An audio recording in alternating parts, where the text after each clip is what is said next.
Study IQ IAS, अब तैयारी हुई affordable. Minobrook conferences in public administration are the most important conferences of scholars, of research scholars, of big writers in public administration. So वैसे तो Minobrook 3 ही अभी तक हुई हैं, परंतु Minobrook 4 जो 2028 में शेड्यूल्ड है, उसका एजेंडा क्या हो सकता है या क्या होना चाहिए, ये अपने आप में एक कंट्रीब्यूशन किया है विद्या बोवर्थ वथाना, जो कि थाईलैंड की एक यूनिवर्सिटी में प्रोफेसर थे। और Minobrook 4 in 2028 from American Minobrook to Global Minobrook। So एक रिसर्च पेपर जो कि पब्लिक एडमिनिस्ट्रेशन रिव्यू में छपा, और रिसर्च पेपर हमारे जो हम पब्लिक एडमिनिस्ट्रेशन में यूपीएससी के लिए पढ़ते हैं वहाँ से बहुत अलग होता है, थोड़ा ज़्यादा रेफरेंसिंग होती है, बहुत डिटेल होता है। तो I have extracted the material that is relevant to our studies. So Minobrook 4th in 2028 from American Minobrook to Global Minobrook in Public Administration Review by Vidya sir. So Minobrook Conference 1st and 2nd. So Minobrook 1st and 2nd were at the time when the things were purely American in public administration, मतलब American public administrators का ही बोलबाला था। So from 1968 to 2008 जो 3 Minnowbrook का सफर जो रहा है, public administration scholars aspired for internationalisation. उनका एस्पिरेशन तो था इंटरनेशनलाइज करना पब्लिक एडमिनिस्ट्रेशन को, परंतु कर नहीं पाए उस स्तर तक। 2008 में जाके वो भले ही हुआ। So while American public administration transition from a paradigm crisis to emerging multi paradigm, मतलब बहुआयामी परिवेश में प्रवेश हुआ अमेरिकन पब्लिक एडमिनिस्ट्रेशन का, towards more global Minobrook from isolationism to internationalism, shift in perception. Idea of Minobrook conferences as international is gradually gaining traction. मतलब यदि हम कंपेयर करें पहली मिनोब्रुक कॉन्फ्रेंस जो कि 1968 में हुई, फिर 88 में हुई और फिर 2008 में हुई, तो कंटिन्यूअसली हम इंटरनेशनलाइजेशन की तरफ जा रहे हैं। सो 1968 में जो पैराडाइम था, क्राइसिस चल रहा था पब्लिक एडमिनिस्ट्रेशन में, और न्यू पब्लिक एडमिनिस्ट्रेशन वहां से उभर के आया। Serious challenges in public administration थे। पर्पस ऑफ मिनोब्रुक 1 क्या था कि retreat for American public administration scholars, reassess करें फील्ड को। और वहां पर बड़ा ही एक न्यू पब्लिक एडमिनिस्ट्रेशन जब आ रहा था, आपने पढ़ा भी होगा, एक गुस्से वाला माहौल था, एक क्लैश वाला माहौल था स्कॉलर्स का। और टॉपिक्स अगर मिनोब्रुक 2 की बात करें तो मिनोब्रुक 2 एक मोर अकम्पासिंग वेरिएड स्कॉलर्स, केवल और केवल पब्लिक एडमिनिस्ट्रेशन और पॉलिटिकल साइंस डोमिनेटेड नहीं, लॉ, इसके अलावा पब्लिक पॉलिसी, इसके अलावा आपके इकोनॉमिक्स, मैनेजमेंट के भी स्कॉलर्स बहुत सारे आए थे 2nd मिनोब्रुक कॉन्फ्रेंस में। सो अमेरिकन कॉन्स्टिट्यूशनल हेरिटेज और इंस्टीट्यूशंस का बोलबाला था। Leadership, management, theories of organisation, public institution का भी यहाँ पर नई चीजें ये देखने को मिली। इसके अलावा public side of public administration की बात हुई, और साथ में न्यू पब्लिक मैनेजमेंट जो आपका पैराडाइम है वो भी इसी कॉन्फ्रेंस के बाद से उभर के आया। फेमिनिस्ट व्यू, पोस्ट मॉडर्निज्म की बात हुई, जो कि इस्टैब्लिश नॉलेज जो है या यूनिवर्सल फैक्ट्स जो हैं उनको काउंटर करते हैं, उनका क्रिटिक है post modernism. Both Minobrook 1 and 2 show American public administration isolation from global influences. यहाँ पर अमेरिकन बेस था, अमेरिकन स्कॉलर्स थे, अमेरिकन यूनिवर्सिटीज थी, तो इंटरकनेक्टेडनेस नहीं थी उस समय तक भी पब्लिक एडमिनिस्ट्रेशन में।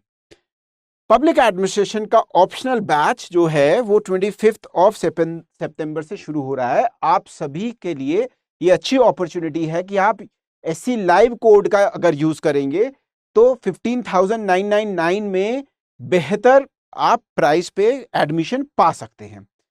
क्लासेस है, टेस्ट सीरीज है, रोज 1 से 4 बजे तक 3 घंटे की क्लास होती है, और आपको यहाँ पर 12 टेस्ट मिलेंगे जिसमें आपके 4 सेक्शनल टेस्ट होंगे, और 4 फुल लेंथ टेस्ट होंगे और 8 सेक्शनल टेस्ट होंगे। इसके अलावा आपको PDF मिलेगी, जो कि आपके जो बहुत सारे प्रॉब्लम्स रहती है कि कौन सी बुक से पढ़ें, कोई एक बुक तो है नहीं, इसी वजह से बहुत सारी बुक्स और ऐसे रिसर्च पेपर्स का भी समावेशन होगा और आपको पीडीएफ के नोट्स मिलेंगे, पीडीएफ नोट्स। इसके अलावा आपको हैंड रिटन नोट्स मिलेंगे स्कॉलर के द्वारा तैयार किए हुए, जो क्लास में बहुत सारी चीजें ऐसी होती हैं जो इंटरकनेक्टनेस बनाए रखने के लिए, पेपर 1 पेपर 2 का इंटर कनेक्टनेस बनाए रखने के लिए, स्कॉलर्स का जिक्र, इवेंट्स का जिक्र करते हैं कोई भी टीचर, तो वो हैंड रिटन नोट्स में आ जाता है। इसके अलावा जैसे हम आज यहाँ पर डिस्कस कर रहे हैं, ऐसे बहुत सारे research articles, EPW economic and political weekly के articles, IIPA Indian institute of public administration का जो जर्नल है, Indian journal of public administration, उसके भी एक्सट्रैक्ट पेपर्स मिलेंगे आपको, आपकी पढ़ाई को और रॉबस्ट रिगरस बनाने के लिए। सो आप सभी का स्वागत है, ध्यान रखिएगा, जल्दी एडमिशन अपना सिक्योर कराएं और 25 सितंबर से बैच स्टार्ट है और SC लाइव कोड का यूज करेंगे तो डिस्काउंट आपको मिलेगा। अब बात करते हैं global dominance of American public administration early 1960 से अर्ली 1980s तक। तो पूरी दुनिया में यूएस की यूनिवर्सिटीज में ही पब्लिक एडमिनिस्ट्रेशन ज्यादा शुरू में पढ़ना शुरू हुआ। 1887 में वुड्रो विल्सन के द्वारा लिखा गया एसेस की शुरुआत मानी जाती है। American public administration, American universities में इसको बढ़ाया गया। So US had disproportionate high number of public administration scholars and master in public administration program, वहां पर हैं ही खूब। और ज्यादातर लिटरेचर भी अगर हम बात करें पब्लिक एडमिनिस्ट्रेशन में तो वो कहां से आता है, अमेरिकन स्कॉलर से ही ये लिटरेचर उभर के आता है। तो अमेरिकन स्कॉलर्स का हमेशा से इस पे बोलबाला रहा है। तो ये शिफ्ट होना शुरू हुआ 1988 से 2008 के बीच में। धीरे धीरे हमने देखा कि सेकंड मिनोब्रोक कॉन्फ्रेंस और 2008 में थर्ड मिनोब्रोक कॉन्फ्रेंस में यहां पर अमेरिकन स्कॉलर्स का दबदबा कम होता है और कुछ नए जगह से, यूरोप से, न्यूजीलैंड से, ऑस्ट्रेलिया से कई स्कॉलर्स उभर के आते हैं। बहुत सारी कंट्रीज जो बियॉन्ड यूएसए थी, उन्होंने अपना master in public administration program, doctoral PhD program in public policy and public administration शुरू किया। तो नॉलेज क्रिएशन शुरू होता है। और मिनोब्रुक थर्ड जो है, जो 2008 में संपन्न हुई, वहां पर हम देखते हैं कि बहुत सारी कंट्रीज से स्कॉलर आए और ये ग्लोबल अफेयर के रूप में उभरी। सो डाइवर्स पार्टिसिपेशन था, आपका China, Korea, Brazil, Thailand and more countries से लोग आए। बहुत सारे पार्टिसिपेंट नॉन यूएस यूनिवर्सिटीज से थे और non American countries teaching in US institution, ऐसे स्कॉलर्स भी आए बहुत सारे जो बाहर के प्रोफेसर्स थे, पर चाहे वो अमेरिकन यूनिवर्सिटीज में भी पढ़ा रहे हों। जो सब्जेक्ट मैटर था वो ब्रॉडन हो गया मिनोब्रुक थर्ड में, और papers on comparative public administration, international administration के भी रिसर्च पेपर्स या आपके थीम पेपर्स प्रेजेंट किए गए, जैसा कि कॉन्फ्रेंसेस में होता है। तो यहां पर केवल और केवल अमेरिकन नहीं बल्कि एक विश्वव्यापी एस्पेक्ट वहां पर देखने को मिलता है। इंटरनेशनल इंक्लिनेशन बढ़ा यहां पर। अब ये ध्यान रखिएगा, जब कंपैरिजन के रिलेटेड कोई क्वेश्चन आता है तो ये जो पॉइंट्स हैं वो उन पे ऐड करिए आप, राइट। अगर मिनोब्रुक थर्ड और फोर्थ के विषय में आने लगा या मिनोब्रुक सेकंड और थर्ड के क्वेश्चन में आने लगा, तो वहां पर आप क्या करेंगे, इनको याद रखेंगे कि यहाँ इंटरनेशनलाइजेशन थर्ड में ज्यादा था as compare to first and second. और मिनोब्रुक थर्ड के जो ऑब्जेक्टिव थे वो फ्यूचर ऑफ पब्लिक एडमिनिस्ट्रेशन को डिस्कस करना, public management, public services on global scale देखना। साथ में आप ये भी ध्यान रखिए कि ये आफ्टर द क्राइसिस हो रहा था। 2008 में सब प्राइम क्राइसिस भी हुआ था, आपने इकोनॉमी में पढ़ा होगा सब प्राइम क्राइसिस, जो पूरी की पूरी अमेरिकन इकोनॉमी है वो डाउन आ रही थी, राइट। सो वो डाउन आ गई थी, सब प्राइम क्राइसिस हो गया था, लेमन्स ब्रदर और बहुत सारी कंपनीज क्या हो रही थी, बस्ट हो गई थी। पूरे वर्ल्ड में एक भय का माहौल था इकोनॉमिक पर्सपेक्टिव के रूप में। सो ये चीजें भी वहां पर रिफ्लेक्ट होती हुई दिखाई देती है। So from paradigm crisis to emerging paradigms, हमें ये देखने को मिला कि एनपीए जो शुरू हुआ था 1968 पहली मिनोब्रुक से, हम इमर्जिंग पैराडाइम्स की तरफ जा रहे हैं, नए जो थीम्स आ रही हैं वो जा रहे हैं। मल्टीपल रिच पैराडाइम्स देखने को मिल रहे हैं हमें, कई सारे एक थीम्स देखने को मिल रही हैं, और fresh ideas, insights into public administration आ रहे हैं, क्योंकि इंटरनेशनलाइजेशन हो रहा है। बियॉन्ड सिलोज बॉक्स्ड अप्रोच से बियॉन्ड जा रहे हैं, इंटरनेशनल पर्सपेक्टिव में जा रहे हैं। और not only in the US but world wide हमें देखने को मिलता है कि आइडियाज का जनरेशन, लोगों की रुचि पब्लिक एडमिनिस्ट्रेशन में बढ़ती हुई दिख रही है, चाहे वो साउथ ईस्ट एशिया हो, चाइना हो, ब्राजील हो, डेवलपिंग कंट्रीज में देखते हुए मिलती है। और बहुत सारे स्कॉलर्स के भी नाम रिसर्च पेपर में हैं, तो आपको इनको भी जानना आवश्यक है। यूएस स्कॉलर अभी भी लीड बनाए हुए थे, परंतु नॉन अमेरिकन स्कॉलर्स ने भी थ्योरीज शेप करना शुरू कर दिया। कुछ डोमिनेंट जो स्कॉलर्स हमें देखने को मिलते हैं, वहां पर न्यूजीलैंड से स्कॉलर्स ने New Zealand model of administrative reform, Danish democratic network government जो थ्योरी है, सोरेनसन और टॉर्फिंग, इनके रिसर्च वहां पर काफी महत्वपूर्ण है। New public management, Christopher hood जो हैं, जो आते हैं ब्रिटिश यूनिवर्सिटी से, ब्रिटिश सिटीजन, राइट, वो, और स्टडीज ऑन एजेंसिफिकेशन, पॉलिट एंड टेलबॉट, ये भी आपका यूरोप के अलग अलग देशों में हम देखते हैं स्कॉलरशिप आने लगी ज्यादा, तो इंटरनेशनलाइजेशन हो रहा है। ये आप याद रखिएगा, इनके कुछ नाम जो हैं वो आप यूज कर सकते हैं आंसर्स में भी। तो शिफ्ट इन नॉलेज बिल्डिंग, अब नॉलेज जो थी वो सोलली अमेरिकन स्कॉलर्स के द्वारा नहीं थी, अमेरिकन यूनिवर्सिटीज में नहीं थी, बल्कि वो शिफ्ट हो रही थी। Non American scholars governance paradigm लेके आए, राइट। सो गवर्नेंस पैराडाइम आपने देखा कि गुड गवर्नेंस पैराडाइम भी 1990s में आता है। तो गवर्नेंस पे काम करना शुरू किया नॉन अमेरिकन स्कॉलर्स ने। अमेरिकन स्कॉलर इस समय अभी भी कुछ पीछे रह गए इस चीज में, वो न्यू पब्लिक मैनेजमेंट पर्सपेक्टिव में ज्यादा उलझे रहे। री inventing the government, new management practice, जो सेकेंड मिनोब्रुक कॉन्फ्रेंस के बाद आ रहा था। हमें और देखने को मिलता है कोलैबोरेशन और नेटवर्क्ड गवर्नमेंट, कोलैबोरेटिव अप्रोच, इन सब पे ज्यादा फोकस किया जाने लगा।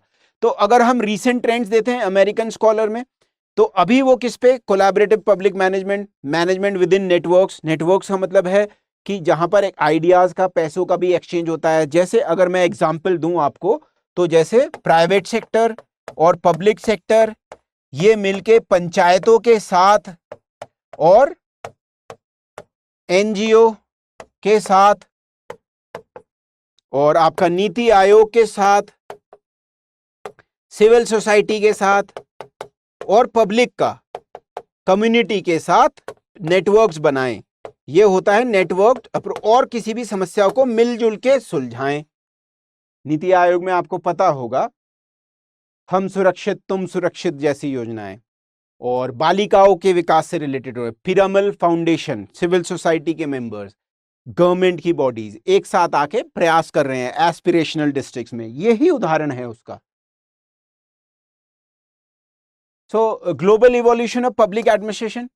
सो अभी हमें देखने को मिलता है कि पोस्ट जो अभी 2008 के बाद जो हम देख रहे हैं कि क्या चेंज आने की संभावना है, और अभी जो चल रहा है वहां पर ये देख रहे हैं पब्लिक एडमिनिस्ट्रेशन एक कलेक्टिव एफर्ट्स बन गया है ग्लोबली, और new challenging ideas from non American scholars देखने को मिल रहे हैं।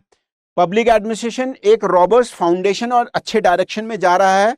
इसके साथ कंपैरेटिव क्रॉस कंट्री स्टडीज हो रही हैं, जो कि न्यू नॉलेज के लिए बहुत जरूरी है।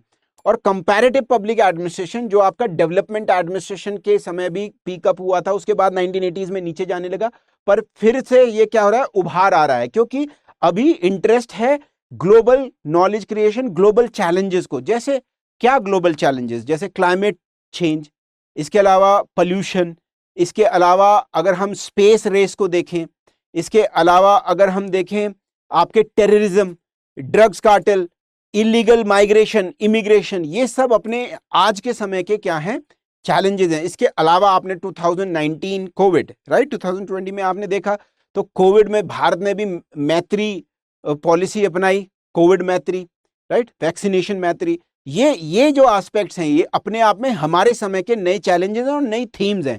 तो इस समय कंपैरेटिव पब्लिक एडमिनिस्ट्रेशन का रीएमर्जेंस हो रहा है, ये ध्यान रखिएगा। इस पे क्वेश्चन भी आ चुका है कंपैरेटिव पब्लिक एडमिनिस्ट्रेशन पे। वेरियस कंट्रीज के माध्यम से वैल्यूज को और एक्सपीरियंसेस को, थॉट्स को समझने का अभी दायरा बढ़ चुका है। So resurgence of comparative public administration, ये डिक्लाइनिंग फील्ड था, दोबारा से उभर रहा है। अर्ली पाइनियर्स जो एफडब्ल्यू रिग्स हैं, साथ में फेरल हेडी हैं, अभी हमें करंटली देखने को मिल रहा है, जिन्होंने ये रिसर्च पेपर लिखा था वो भी बोवर्थराना, जो विद्या बोवर्थराना जो है, वो भी एक कंपैरेटिव पब्लिक एडमिनिस्ट्रेशन में उनका एक कंट्रीब्यूशन रहा है। स्कॉलर जो है world wide increasingly comparative public administration को अभी स्टडी कर रहे हैं। अब देखें, from nation state to global village, जो हम बात करते हैं आपके एलपीजी रिफॉर्म्स में भी और ग्लोबलाइजेशन की बात करते हैं, तो ग्लोबल व्यू, नेशनल से ग्लोबल व्यू पॉइंट की तरफ पब्लिक एडमिनिस्ट्रेशन बढ़ रहा है। Nation state remain significant but lens for understanding the problem is bigger. Nation state ही अभी समस्याओं को सुलझा रहे हैं, परंतु अभी हम ये देख रहे हैं, चाहे वो solar mission, international solar mission हो, या कोविड के समय सारे ही देशों का एक और WHO का एफर्ट हो, या इंडिया के एफर्ट्स हो, या योगा का एडॉप्शन हो, हम ये देख रहे हैं कि चेंज आ रहा है। और नेशनल बाउंड्री एग्जाम्पल्स हमें देखने को मिल रहे हैं कि बहुत सारी समस्याएं जो हैं नेशनल बाउंड्री से परे हैं। ग्लोबल वार्मिंग है, क्लाइमेट चेंज है, टेररिज्म है, या न्यूक्लियर थ्रेट है। इसके अलावा आप देखेंगे स्पेस के क्षेत्र में, या फिर आपने ग्लोबल पेंडेमिक को देखा, कोविड-19। तो यहां पर क्या दिख रहा है? यहां पर दिख रहा है हमें कि ये प्रॉब्लम्स किसी एक विशेष सरकार के या नेशन के द्वारा संभाली नहीं जा सकती। ऑयल क्राइसिस है, सुनामीज, डिजास्टर ऐसे आ रहे हैं, टेररिज्म, HIV, एड्स ऐसी समस्या है, environmental degradation, deforestation, oil spills हमें देखने को मिलती है, इमिग्रेशन चैलेंज है। ये आज के विषय के पब्लिक एडमिनिस्ट्रेशन में थीम है डोमिनेटिंग, जिनको आपको याद रखना है। इसके अलावा ये जो प्रॉब्लम्स हैं, इनके इंटरनेशनल, केवल नेशनल इश्यूज नहीं हो सकते। इसमें कोलैबोरेशन चाहिए बहुत सारी कंट्रीज का। International organization propose idea such as sustainable development goal, millennium development goal, तो ये तो अपने आप में दुनिया को मिलकर एक साथ करने हैं। यही पब्लिक एडमिनिस्ट्रेशन से लिंकेज भी है यहाँ पर। Human rights advocacy, exploration of alternative energy resources, जैसे कि भारत में इंटरनेशनल सोलर मिशन, राइट, ये इनिशिएटिव लिया, और भी जो आप देख रहे हैं G20 में रिसेंटली जो इनिशिएटिव की बात करी गई है, तो ये रिफ्लेक्ट हो रहा है यहां पर। Implication for public administration, public administration को इसमें क्या करना होगा? इंटरनेशनल पर्सपेक्टिव लेना होगा, ब्रॉडर कॉन्टेक्स्ट लेना होगा, और वेरियस कंट्रीज के जो पब्लिक एडमिनिस्ट्रेशन है उनको सुधारना, उनको देखना होगा। फॉर एन एग्जांपल, अगर कोविड में चाइना है, या फिर आपका इंडिया है, या फिर आपका और भी कोई छोटी कंट्रीज हैं, चाइना है, इंडिया है, और लीस्ट डेवलप्ड कंट्रीज हैं, वहां पर अफ्रीकन कंट्रीज हैं, वहां पर अगर कोविड को सही से मैनेज नहीं किया जाएगा तो it is a global problem. That is why we have to see how we can improve the capacity building of global smaller nations. Public administration, वहां पर गवर्नेंस के स्ट्रक्चर्स को कैसे बेहतर कर सकते हैं। So from second wave scholar to third wave scholar देखने को मिल रहा है। सेकेंड वेव स्कॉलर जो थे यूरोप से आ रहे थे, अब थर्ड वेव स्कॉलर देखने को मिल रहा है। फर्स्ट वेव स्कॉलर हमेशा अमेरिकन थे ही। सो आइसोलेटेड कम्युनिटी तो इंटरकनेक्टेड ग्लोबल विलेज देखने को मिल रहा है, क्योंकि बहुत सारी जो लर्निंग है वो पहले बहुत मुश्किल होता था। अगर कोई साउथ एशिया से है और अपना कोई रिसर्च पेपर या थीसिस को विदेश में भेजना चाहता है, तो earlier the only solution was by post, और then there was email. But now interconnectedness has increased many-fold, right? Like we are having this lecture, and it is by means of direct transmission. So is happening lot of conferences, lot of discussion, lot of research paper, lot of collaborative effort of PhD. That is happening communication की वजह से। Internet आ गया है। Geographical location अब एक barrier नहीं रही है किसी भी नॉलेज प्रोडक्शन के लिए, और इसे हम ट्रांसफॉर्मेशन भी होते हुए देख रहे हैं। तो अभी हम जो देखते हैं जो प्रीडोमिनेटली अमेरिकन थी, उससे ग्लोबल ट्रांसमिशन की तरफ में मिनोब्रुक कॉन्फ्रेंसेस भी जा रही हैं। सो इंटरनेशनली ओरिएंटेड स्कॉलर्स को reinventing the study of administration world wide देखने को मिल रहा है, और excellence in academic excellence, professionalism भी बढ़ रहा है। Culture of international collaboration, research और पब्लिकेशन बढ़ रहा है। इंडिया के स्कॉलर्स आपके रिसर्च कर रहे हैं बाहर के स्कॉलर्स के द्वारा, राइट। इंडिया के स्कॉलर्स और विदेश के स्कॉलर्स मिलके इकोनॉमी पे रिसर्च कर रहे हैं और नोबेल प्राइज जीत रहे हैं, इंडियन ओरिजिन के scholars, right. So encouraging the body of knowledge, scholars world wide actively contribute कर रहे हैं ग्लोबल पब्लिक एडमिनिस्ट्रेशन के डिस्कोर्स में। नई ब्रीड जो स्कॉलर्स की है वो इसको और ज्यादा बढ़ाने की जरूरत है, इस मूवमेंट को और ज्यादा, न्यू ब्रीड मतलब नए स्कॉलर्स जो हैं। इसके अलावा विजन फॉर जो 2028 में होने वाली है, उसके लिए विजन क्या हो सकता है? इंक्लूसिव पार्टिसिपेशन सारे ही देशों के स्कॉलर्स के द्वारा, ग्लोबल डायलॉग होना चाहिए जो ग्लोबल समस्याएं हैं उनको सुलझाने के लिए, enrich field. American public administration ठीक है अभी भी डोमिनेटिंग है, पर बहुत सारे ग्लोबल पर्सपेक्टिव जो अमेरिकन लेंस में नहीं आते हैं उनको इंक्लूड किया जाना आवश्यक है। नॉलेज ट्रांसफर होना आवश्यक है। नॉन अमेरिकन स्कॉलर्स को यह ध्यान रखना है कि जो अमेरिकन स्कॉलर्स ने बहुत सारा डेटा, नॉलेज, थ्योरीज हैं उनको ढंग से पढ़ा जाए और टीचिंग्स को एक्यूरेटली कैप्चर किया जाए अमेरिकन पब्लिक एडमिनिस्ट्रेशन में जो जनरेटेड डेटा नॉलेज है। Transferring the value of professionalism and academic standard is equally important. So जो भी पब्लिक एडमिनिस्ट्रेशन मेनली आपका अमेरिकन यूनिवर्सिटीज में हुआ है, तो जो वहां के इथोज हैं उनको कैसे रिसर्च करना है, कैसे प्रॉब्लम्स को देखना है, राइटिंग इन पब्लिक एडमिनिस्ट्रेशन, इसको ट्रांसफर किया जाए, ये भी बहुत जरूरी है। इंगेजिंग अमेरिकन स्कॉलर्स भी जरूरी है। अमेरिकन स्कॉलर्स ने लीड ली थी, दोबारा से इसमें जरूरी है कि अमेरिकन स्कॉलर्स भी अपना कंट्रीब्यूशन करें। अभी हम ये देखने को मिल रहा है कि अमेरिकन स्कॉलर्स हैं पर वो अब माइनॉरिटी में देख रहे हैं, बहुत ज्यादा नया एक पुश नहीं आ रहा है वहां से, तो इंटरेस्ट को बढ़ाने की जरूरत है, रिसर्च फंडिंग को बढ़ाने की जरूरत है, job opportunities in public policy, public management, public affairs में, म्यूनिसिपल प्रॉब्लम्स में, विलेजेस प्रॉब्लम्स हैं, अर्बन प्रॉब्लम्स को सॉल्व करने के लिए जरूरी है। अब हम कंक्लूड करें तो पर्पस क्या होगा 2028 की मिनोब्रुक कॉन्फ्रेंस का? Access, improve, guide the future of public administration. Minobruk 4 should be involved into a global Minobruk where the scholars from all over the countries would contribute. Legacy of American scholars, universities से ये तो रहेगी ही क्योंकि predominantly अभी भी American subject की तरह ही है, और ये भी बहुत सारा जो कंट्रीब्यूशन अमेरिका ने किया है 40-50 वर्षों में वो तो उनका फील्ड रहेगा ही। और ये भी देखने को मिल रहा है कि global field of public administration mature हो रहा है। सारे थ्योरी बिल्डिंग भी आपका केवल और केवल अमेरिका में सिचुएटेड नहीं है, उसका भी ग्लोबलाइजेशन हो रहा है थ्योरी बिल्डिंग का पब्लिक एडमिनिस्ट्रेशन में। अब कोट है, the philosophy of any time is nothing but the spirit of that time expressed in abstract thought. Woodrow Wilson. किसी भी समय का जो मेन फिलॉसफी है वो एक रफ आइडिया में उस समय एक्सप्रेस होती है, आइडिया बहुत शार्प नहीं हो पाता है, आर्ग्यूमेंट डेवलप करने में टाइम लगता है, कहने का मतलब ये है। तो आज का आर्ग्यूमेंट एब्स्ट्रैक्ट थॉट में क्या है? इंटरनेशनलाइजेशन। करंट एरिया जो एरा है वो आईटी एडवांसमेंट में और ग्लोबल विलेज के कॉन्सेप्ट में एब्स्ट्रैक्ट आइडिया के रूप में आया है। यही थीम्स हैं जो डोमिनेट हो रही हैं। कंपैरेटिव मेथड्स जो वुड्रो विल्सन ने 1887 के अपने एस्से में कहा था, साइंटिफिक अप्रोच, कंपैरेटिव अप्रोच, वो दोबारा से री एमर्जिंग थीम देखने को मिल रही है। यहां पर हमें एडवांटेज होगा, एनरिचमेंट होगा पब्लिक एडमिनिस्ट्रेशन की नॉलेज का। ग्लोबल गैदरिंग ऑफ स्कॉलर्स होनी चाहिए from all over the world.